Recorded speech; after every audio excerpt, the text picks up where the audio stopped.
It is one of the last beautiful days out here in southern Minnesota for the year, so we are outside today where I'm going to be looking at this set of Hella horns. Several people found out I installed this 115 decibel a piece horn set from Amazon, about $35, and they wanted to know how it sounded. Well, first I'll go over the installation, how it's done properly, and then we will fire up the vans and you will hear them right next to each other. When looking through the grill in the bumper, you can see the bright yellow Hella horns. They come in different colors. I chose the yellow partially because it was $3 cheaper than the red ones, and the other part is I don't care about how it looks. Whereas if you look in the stock location, this horn here used to be in the shop van. But when this van here came to me, its horn did not work. I scavenged the horn off of the shop van and made it work. So I needed a horn. This is what I got.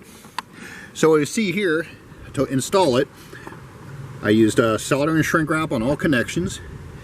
I put in a 20 amp fusible connection, then ran a loom. So my main positive wire comes down through here along the bottom edge of the radiator, and from there you can see the wiring to the back of the horn. And it comes all the way across where I mounted a weatherproof relay over on this side. I tied the relay in to the stock horn wiring down inside the front. So all you have to do is just take the 86 and the 85. That's going to be your horn's power wire and your horn's ground wire from the factory. The 87 is going to be the new horns. You run the power to that, and bridge it across to the second horn, and then the ground, just ground to the chassis, which in this case, I grounded it up at the top of the relay, so it's all in the same location. And then the actual power is number 30, and that's where the main horn line comes in, the fusible wire. Next up, we'll see how they sound. I have to run the vans for it because when the glow plug modules are running and the vans aren't on, there's not enough voltage to drive the big horns. They sound kind of sickly. So you'll hear it and you'll definitely tell the difference.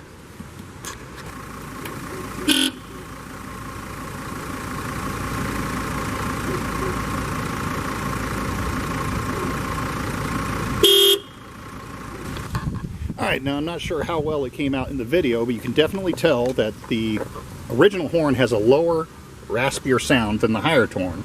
But the higher horn, the new one, is actually louder.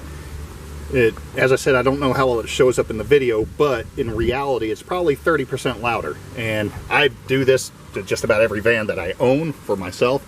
I'm not going to do that on the one that's for sale there. That's a 2004 Freightliner that I picked up down in Mississippi. It's 100% rust free, and somebody will definitely get good use out of it up here in the Midwest. This here though, this is the Franken project. I got this van completely disassembled and it was not running and had not run in a couple years, and I had to go through about 18 different issues before I could get it to actually start, run, and drive.